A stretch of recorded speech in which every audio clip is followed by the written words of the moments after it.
स्वागत है आपका हिस्ट्री विद के में। आज हम लोग भारत छोड़ो आंदोलन की असफलता के कारणों के बारे में जानेंगे। इसके पहले की हमने 2 वीडियो बनाई हुई है, भारत छोड़ो आंदोलन के पहले की परिस्थितियां और उसके कारणों के बारे में। लिंक डिस्क्रिप्शन बॉक्स में दी हुई है, आप पहले उसको जरूर देखें ताकि ये अच्छे से समझ में आ सके। भारत छोड़ो आंदोलन की असफलता के पीछे क्या कारण थे, आइए हम जानते हैं।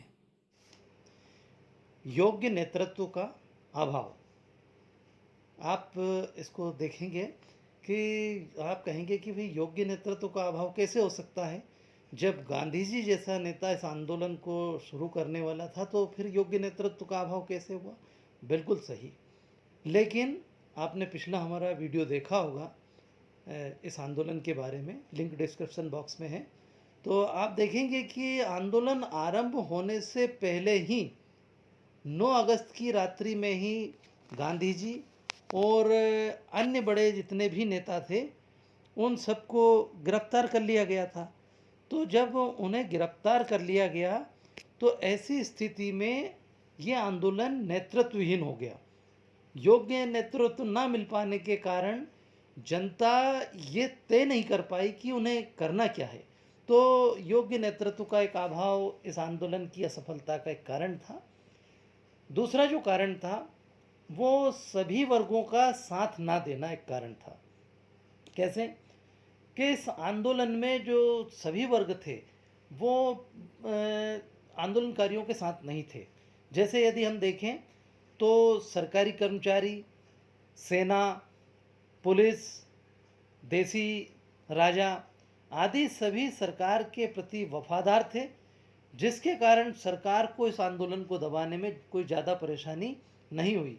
यदि ये वर्ग भी जनता के साथ होता, आंदोलनकारियों के साथ होता, तो हो सकता है कि अंग्रेज़ों को काफ़ी परेशानी होती और इस आंदोलन को नहीं दबा पाते। तीसरा कारण साधनों का अभाव। किसी भी आंदोलन की सफलता के लिए यह आवश्यक है कि आंदोलनकारियों के पास में या क्रांतिकारियों के पास पर्याप्त साधन हो। लेकिन यहाँ क्या देखते हम कि इस आंदोलनकारियों के पास तो कोई साधन थे नहीं, लेकिन सरकार के पास में पर्याप्त साधन थे। जैसे सेना, हथियार, पूरा सरकारी तंत्र, ये सारा का सारा सरकार के साथ था। तो ऐसी स्थिति में आंदोलन को दबाने में उन्हें कोई परेशानी नहीं हुई। चौथा जो कारण है इसमें वो है संगठन और योजना का अभाव। इस आंदोलन का कोई संगठन नहीं था, क्योंकि जैसा मैंने बताया कि बहुत से नेताओं को शुरू में ही गिरफ्तार कर लिया गया था और साथ ही साथ इस आंदोलन की कोई निश्चित योजना भी नहीं थी। आप देखेंगे कि इससे पूर्व के जितने भी आंदोलन थे, चाहे असहयोग आंदोलन हो या सविनय अवज्ञा आंदोलन हो, इनके वीडियो भी आप ज़रूर देखें, लिंक डिस्क्रिप्शन बॉक्स में दी हुई है।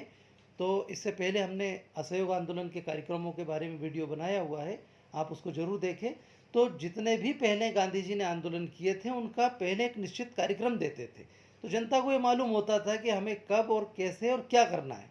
लेकिन भारत छोड़ो आंदोलन के दौरान गांधी जी ने एक नारा दिया था और एक ही कार्यक्रम दिया था, करो या मरो, डू और डाई। तो ऐसी स्थिति में जब गांधी जी और बाकी नेताओं को गिरफ्तार कर लिया गया तो जनता ये नहीं समझ पाई कि उन्हें करना क्या है, क्या कार्यक्रम करना है, इस आंदोलन को कैसे आगे बढ़ाना है। तो निश्चित कार्यक्रम नहीं होने के कारण, कोई एक रूपरेखा जो प्रस्तुत नहीं की थी गांधी जी ने, कार्यक्रम नहीं दिया था, जिसके कारण ये आंदोलन असफल हुआ। एक और कारण था सरकार का दमन चक्र। इस आंदोलन को दबाने के लिए सरकार ने कोई कसर नहीं छोड़ी। आंदोलन के लिए दबाने के लिए तीव्र दमन चक्र चलाया, सैकड़ों लोगों को गिरफ्तार करके और जेल में डाल दिया गया। लोगों पर गोलियां बरसाई गई, हेलीकॉप्टर से गोलियां चलाई गई, बम बरसाए गए और कई लोगों को फांसी पर टांग दिया गया। सरकार की इस प्रकार की बर्बरता के कारण आंदोलन शिथिल पड़ गया, क्योंकि सरकार बहुत ही अधिक हिंसात्मक तरीका अपनाए हुए थी। सारे नेताओं को गिरफ्तार कर लिया गया था, छोटे बड़े जितने नेता थे साधारण जनता पर तरह तरह के अत्याचार कर रही थी। तो ऐसी दशा में यह आंदोलन असफल हुआ। एक और कारण है, छठा कारण देखिए हम, आंदोलन का हिंसात्मक होना। आप जानते हैं कि गांधी जी का जो उद्देश्य था या उनकी राजनीति का जो एक प्रमुख बिंदु था वो था सत्याग्रह, सत्य और अहिंसा। ये उनके मूल सिद्धांत थे। तो गांधी जी का कोई भी आंदोलन हिंसात्मक नहीं हो सकता, किंतु यह आंदोलन हिंसात्मक हो गया क्योंकि उन्हें गिरफ्तार कर लिया गया था और जनता को कुछ पता नहीं था। तो गांधी जी ने इस आंदोलन को शुरू करने से पहले एक नारा दिया था, करो या मरो। तो ये नारा दिया। साथ ही जब बड़े नेताओं को गिरफ्तार कर लिया गया तो आंदोलन हिंसात्मक हो गया, क्योंकि जनता ने करो या मरो का मतलब कुछ और ही समझा कि या तो हमें कुछ करना है या लोगों को मारना है।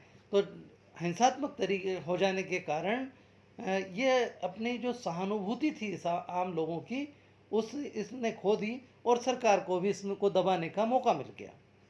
एक और अंतिम कारण देखिए हम, विभिन्न दलों का असहयोग। इस आंदोलन को सभी दलों ने सहयोग नहीं किया था।